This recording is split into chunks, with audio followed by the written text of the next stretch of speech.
يلي لونك هو لبني، وصف برجك ليه شروط، كوكبك نبتون ورقمك هو 7 يا برج حوت، حجرك فيروز ولؤلؤ هربانة من الواقع بسكوت.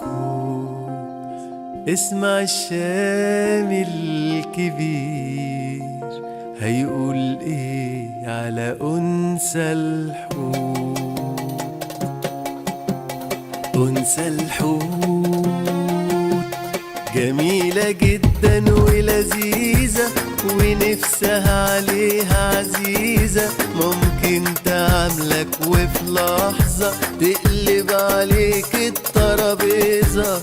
دي عاملة زي الاندومي لازم تسخن لها مية، من الاخر الحوت دي سبايسي سخونة من الدرجة العالية. أنثى الحوت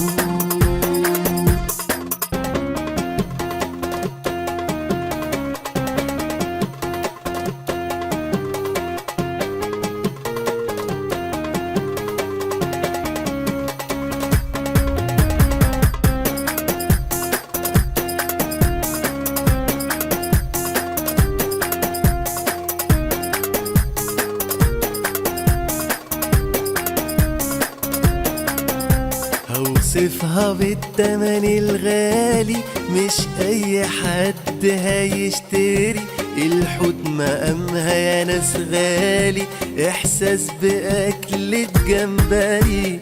أنثى الحوت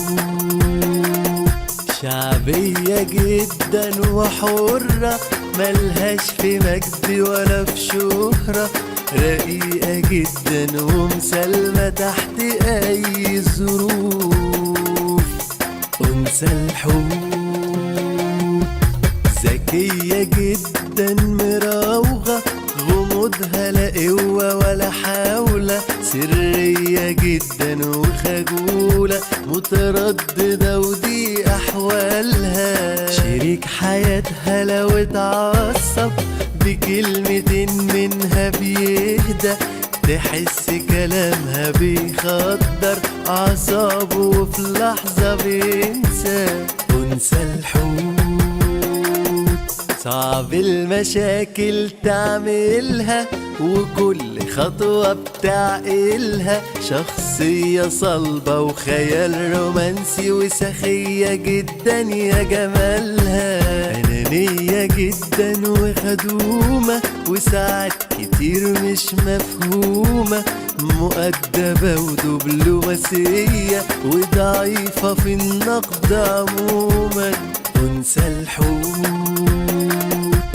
حنينة مع أطفالها وأم فاضلة وفي دارها، مهتمة جدا بحياتها وكله عارف مقدارها، الأولوية أساسي جوزها ورافضة تخرج من بيتها، وفي أي مناسبة تتمسك وتجيب هدايا لعيلتها.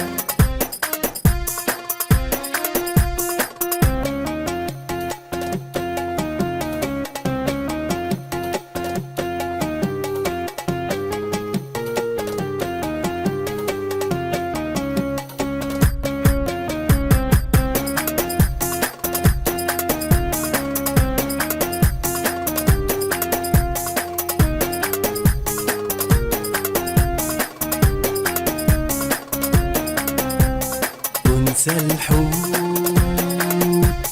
كريمة قوي واجتماعية، أنوثة كاملة وحقيقية، ولو ظروفها كانت صعبة بتكون بقليلها مرضية.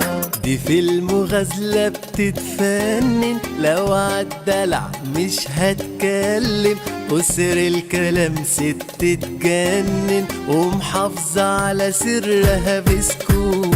دي وجبة خفيفة مجففة طبيعية بس متكلفة، هتشبعك وهتبسطك يا عم، ألف هنا وشفا. أنثى الحوت